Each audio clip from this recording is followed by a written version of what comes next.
Hello, I'm Garrett Fesler, and I will be presenting Ground Truthing, Archaeological Interpretations, Revisiting Annapolis's Spirit Bundles. Without getting too overtly political, let me begin by drawing an analogy between democracy and historical archaeology. Democratic governance works when people and political parties agree to abide by a set of rules and principles that are inviolable, and they place those principles above their personal political ambitions. So we could say that the U.S. Constitution is the general rule book for American democracy. Tenets under the Constitution, such as the rule of law, protection of civil liberties, and free and fair elections, must remain explicit and unequivocal for a democracy to survive and thrive. When a political party, an influential political figure, or a large segment of the electorate breaks this sacred democratic compact, when enough people decide not to play by the rules or to interpret the rule book entirely differently to suit their needs, this undermines the democratic system, leading to its potential demise. Like adherents of the democratic system, archaeologists hold a sacred compact of our own. The rule book that bonds us together, we could say, is the scientific method. That is, we all follow a scientific method of inquiry, conform to a set of common methodological standards, and follow a strict empirical definition and understanding of context and provenience. That's the archaeological pact, and those are the rules we all agree to follow. My point being that adherence to those inalienable archaeological rules above all else is what separates those of you who are watching this from people like this that you see on your screen. Just like our belief in the democratic system above all else separates us from people like this who you now see on your screen. Now, before we look at the West African spirit bundles discovered in Annapolis, Maryland, let me briefly expand upon my understanding of the archaeological rules of provenience, association, and context. Most of us have long ago taken those terms for granted, right? Why, of course, we record archaeological proveniences and we establish associations and we identify contexts. That's on the first page of the archaeology playbook. That's what we do. And yet, in the case of West African spirit bundles, some of us are ignoring the playbook or selectively disregarding some of the principles that you see here. So let me state it as plainly as I can. An artifact's provenience is not theoretical. It's not debatable. At the time of excavation, each artifact physically exists in the archaeological record as a fixed entity located in one and only one place. And our job as historical archaeologists, our most important responsibility pretty much, is to accurately capture an artifact's real location in relation to other artifacts, layers, and contexts. Those are the rules. That's the archaeological contract we all agree to follow, so that when asked, we can be able to explain where we found each artifact. Now, for most artifacts, an exact provenience is not necessary. For instance, in most cases, an archaeologist does not need to record the exact provenience of each artifact in a trash bin. Knowing that all artifacts in that trash pit belong to the same stratigraphic context and thereby share the same general association to each other is enough. In these cases, context and provenience can be the same thing. On the other hand, the identification of spirit deposits depends entirely on establishing provenience, because the defining characteristic of a spirit deposit is that human hands put the objects in the ground, intentionally and for a purpose. Here you see examples of spirit deposits consisting of either a single object or a grouping of objects. Most frequently, these are buried in the ground, sometimes in a container, and usually in and around dwellings in relation to doors, hearths, and sometimes windows, places that allow for a means of entry. The groupings functioned as staged tableaus, and the physical traits of the artifacts, their color, and their form, and their shape, and the type of material, actuated magical properties that interacted with the spirit world, usually to protect personal space or to cause harm to others. If the intentional placement or the staging of these items cannot be conclusively demonstrated, either spatially or stratigraphically, then the interpretation of them as spirit deposits, that has to remain in doubt. So let me give you a brief example at a project where historical archaeologists seem to have broken one of the cardinal rules of our profession by not providing clear evidence of provenience for a spirit deposit. This is a blog post in 2018 for a community archaeology project at an 18th and 19th century plantation site in Maryland. And the discovery of what they say is, quote, an indisputable hoodoo cache, unquote, in a rectangular pit located in the main house. So there's the excavated pit in the center of the slide, and on the right are the artifacts that formed the supposed hoodoo cache. Super cool, huh? But wait, the archaeologists have neglected to tell us one crucial piece of information.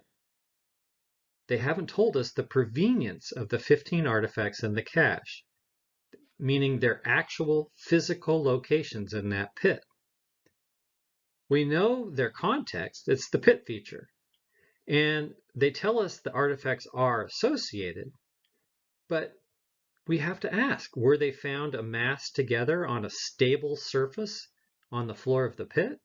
And if so, were these 15 artifacts the only artifacts in that provenience, or were there others with them? If the answer to these questions is yes, these 15 artifacts and only these 15 artifacts shared the same provenience on a stable surface, then I think it's pretty strong evidence of an intentional cache. Somebody put that there. But until we get some clarification of that provenience, this kind of example must remain simply an interesting assemblage of artifacts and nothing more. We need to know more about it. So let us turn to Dr. Mark Leone's work in Annapolis, Maryland, where historical archaeologists under his direction have identified, by my count, 24 spirit deposits, or what he calls spirit bundles. No other historical archaeologist has laid claim to this many spirit deposits at this many sites, most of which are located within a few blocks of each other, as you see here. So how has he been able to do this? Well, it turns out that just like the example I gave a moment ago, Dr. Leone often fails to establish the provenience for the artifacts. And in fact, he has failed to do this, by my count again, in 22 of the 24 spirit deposits. In other words, he's playing by a different set of rules than most of us in this watching this Zoom performance, this Zoom presentation, when it comes to interpreting the physical evidence of spirit deposits. So let me show you why I think this is the case. This past summer, I was able to spend a day copying several hundred pages of archived field records for the Annapolis projects. By reviewing the field records, it has become clear to me that in his many publications, Dr. Leone has neglected to disclose, describe, or explain the provenience for most of his 24 spirit bundles. This table you see here illustrates the provenience criteria for all 24 alleged spirit deposits. And the unknowns represent the two pieces of information we must know in order to establish provenience. And that's number one, it's whether the artifacts were located on a stable surface. surface, and number two, if the artifacts in the deposit were segregated from other artifacts. Now, in his publications, Dr. Leone does not provide this evidence for most of his bundles. So let's drill down on this table. So from left to right, you can see the number of artifacts attributed to each bundle. The number of artifacts in each bundle was culled from various publications, or in some cases, from field records. The red column is what we know from Leone's publications about the provenience of the 24 bundles. Which of them demonstrates strong evidence of being bundled together or closely associated with one another on a stable surface? The orange column addresses whether the artifacts in the bundles are unmistakably segregated from other artifacts in the context, or if Dr. Leone has set the groupings apart from other artifacts, I guess what we would say arbitrarily. In other words, if they seem to be cherry-picked. It's a messy table, so let's look at each of the 6 Annapolis sites to see if we can change some of the unknowns and maybes into yeses or nos. Some of you may have already seen me talk about the Carroll House spirit deposit, so I'm not going to force you all to sit through it again. Suffice to say that of the 5 spirit deposits identified in the east wing of the house, only cache 1 has a viable provenience. And even that is problematic because Dr. Leone considers all of the artifacts excavated from layer H in the test unit to have been placed there deliberately, which amounts to dozens of artifacts. My reading of the field records and the field report indicates that cache 1 consists of only these artifacts you see here. And the other 4 caches were encountered in test unit layers mixed with many other artifacts, not, as far as I can tell, in isolated proveniences. There is not yet a publicly available finds list for the Carroll House site, so I can only generalize about how many artifacts archaeologists recovered from those contexts. Our next stop is the Slayton House, with 7 spirit deposits arrayed throughout the bottom floor of the house. The columns of red numbers on the left of the table represents the number of artifacts attributed to each bundle based on the report and field records. This is their provenience, a precise location within the context.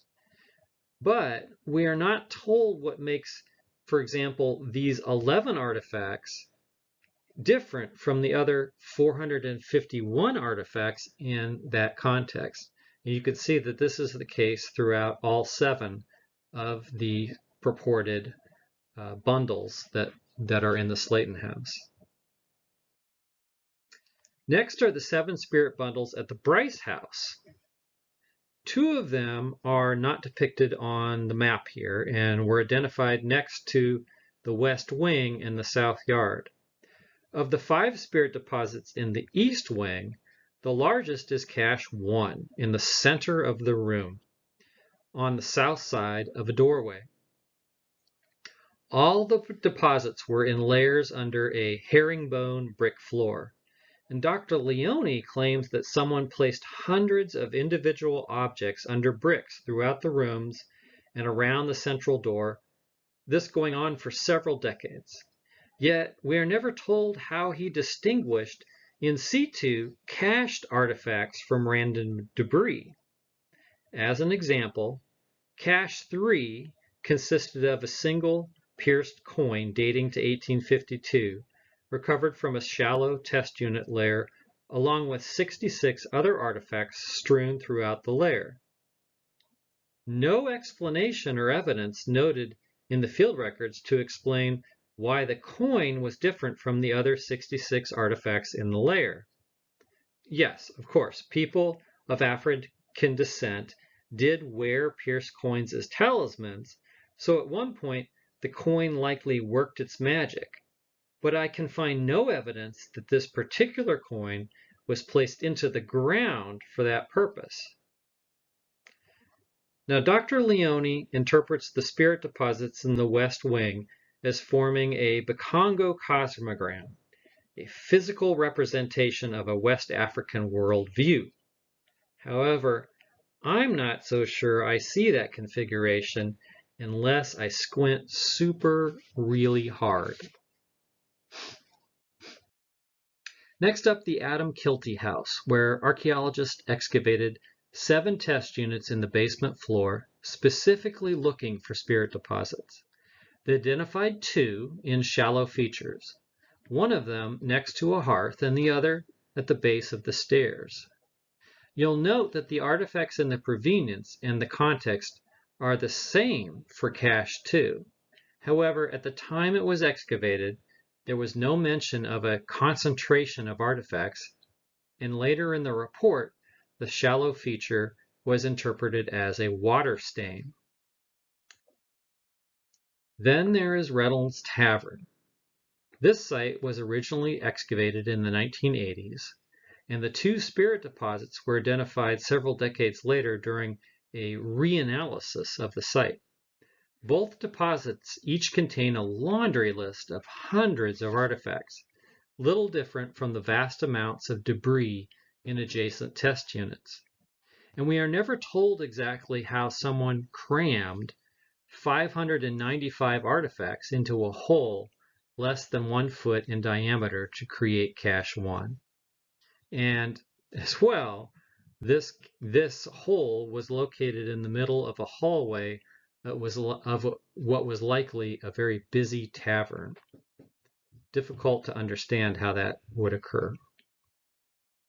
And finally, the most unique spirit bundle of them all, a stone axe head together with hundreds of pieces of lead shot, some nails, and brass pins, all apparently packed together with clay in a cloth or leather bag.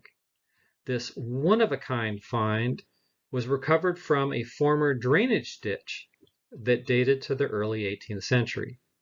Dr. Leone believes that someone of African descent placed the bundle of sacred items in the ditch, intending it to be seen and literally to mark a crossroads, a crossing of 2 roads there. So how'd we do in changing the unknowns? From what I can glean from the provenience information I could find in the field notes and reports, most of the unknowns become knows. If my reading of the data is correct, then we have 2 strong possible bundles, a few maybes, and mostly assemblages of artifacts that did not fulfill our 2 primary criteria for a spirit bundle. And again, I remind you that number 1, they were not isolated from other artifacts, but were parts of larger assemblages. And number 2, they were not resting together on a stable surface. All right, let's bring this puppy home. Let me close by stressing a few main takeaways. First, in a recent conversation I had with Dr. Leone, he alluded to his belief that current archaeological practice may be inherently biased against people of African descent. He didn't use the term critical race theory in our chat, but my sense was that he was articulating his awareness that racial bias is baked into all facets of society, including historical archaeology. Dr. Leone's main concern is that some archaeologists, me included, are too quick to write off artifacts as debris or trash that might have served a spiritual purpose. Now, he's not entirely wrong about that, but he's not entirely right either. That is to say, I agree that all historical archaeologists, again, me included, must be more thoughtful and aware of the provenience of artifacts when excavating sites where people of African descent lived. Surely, over the years, some of us have mistakenly excavated materials as trash or general debris and not recognized that the artifacts had been put into place purposely to serve as spiritual purpose. But identifying them is really difficult. In fact, Dr. Leone himself seems to have missed an Annapolis spirit deposit. He oversaw excavations at the Maynard Burgess House in the early 1990s. It was a site owned and occupied by African Americans, and where archaeologists encountered this small glass jar holding a scrap of red fabric perforated with iron and copper alloy pins. Someone seems to have purposely buried the jar in its context adjacent to an addition built in the 1940s. The jar has a compelling provenience. It's buried in a small hole a few inches below the surface, as you see here, with no other artifacts in that same hole. So spirit deposits are out there, and Dr. Leone should be commended for reminding us that historical archaeologists must stay alert to our blind spots that most certainly stem from the ingrained racial biases that white archaeologists, like myself, impose on our work. Moreover, all historical archaeologists have a responsibility to reassess how we know what we know and to reevaluate how we think about artifacts and deposits. As Dr. Leone intimates, we must face up to the fact that much of our work has supported the continuation of a white supremacist narrative. That said, we must also recognize that the mere presence of certain types of artifacts in the archaeological record is not ipso facto evidence of a spirit deposit, like the jar at the Burgess House, or this hoe blade resting on a bed of oyster shells. A genuine spirit deposit must have the earmarks of having been purposely placed into the archaeological record. I have yet to see an ethnographic account of people sprinkling artifacts around their living spaces like grass seed, or dumping a bucket of items on the ground for spiritual purposes. So while Dr. Leone reminds us that not all trash is trash, we must also recognize that not all trash are spirit deposits. The way to differentiate between the two is by carefully and directly assessing the provenience of artifacts. The final takeaway brings me back to the beginning in thinking about democracy and historical archaeology. The forces that are currently trying to undermine our democratic system are attacking one of the main pillars of democracy. It's the right of citizens to choose their leaders by a vote in free and fair elections. If the anti-democratic legions succeed, voting very well may no longer matter in the near future because the outcome of the election will have been foreordained. Voting may become just for show, like in all autocratic regimes. For example, the 2018 election of Vladimir Putin was what is known in Russian politics as a real squeaker. Turning to historical archaeology, as I have tried to illustrate, there are some archaeologists who suspend the standards of provenience, context, and association and follow their own rules when it comes to identifying spirit management. Instead of interpreting spirit deposits based on established standards of provenience, the criteria that Dr. Leone and some of his acolytes use for identifying spirit deposits simply depends on the presence of distinctive types of materials in characteristic places in and around a dwelling where Black people resided. That's what I call Leone provenience. But here's the problem. When the rules of archaeological provenience are set aside at sites occupied by Black Americans, then we have reached a real watershed moment in historical archaeology. Because if all it takes to identify a spirit deposit is the presence of pins, buttons, or coins near hearths, doors, or windows, if we decide that meets our definition of archaeological provenience, then I'm not sure we need to devote excavation time to identifying them.